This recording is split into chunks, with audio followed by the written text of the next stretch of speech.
مرحبا وياكم علي هادي علي. موضوعنا هذا اليوم هو شرح طرق ربط الكمبيوتر مع التلفزيون. موجودة كثير من الطرق لربط الكمبيوتر مع التلفزيون مثل ما موجودة بالصورة التالية، أما باستخدام كابل ال VGA أو ال DVI أو ال S video أو ال HDMI وطرق ثانية. بهذا الفيديو راح أشرح طريقتين. الطريقة الأولى هي باستخدام كابل ال S video والطريقة الثانية باستخدام كابل ال HDMI. الطريقة الأولى باستخدام كيبل الاس فيديو. هذا الكيبل موجود منه نوعين.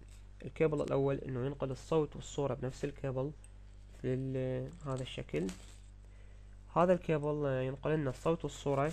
اللون الأصفر هو لنقل الصورة، واللون الأحمر والأبيض هو لنقل الصوت. النوع الثاني هو اس فيديو، لكن هذا النوع ينقل لنا الصورة فقط.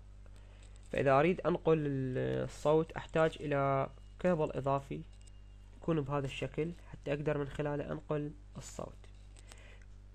كابل الاس فيديو من عيوبه بطء بالنقل، بالإضافة إلى ما ينقل صورة عالية الدقة.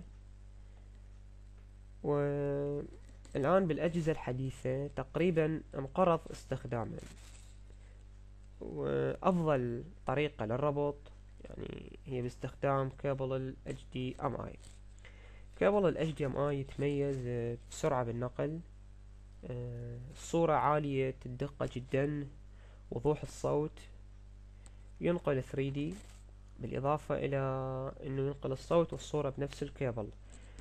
وأغلب الأجهزة الحديثة تستخدم هذه التقنية، تقنية ال HDMI. أجهزة الموبايل الحديثة أيضا إمكانية ربطها مع التلفزيون باستخدام هذا الكابل من خلال تحويله.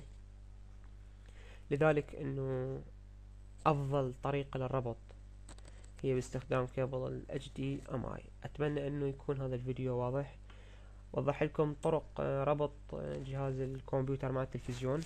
نهاية كلامي، تقبلوا تحياتي، السلام عليكم ورحمة الله وبركاته.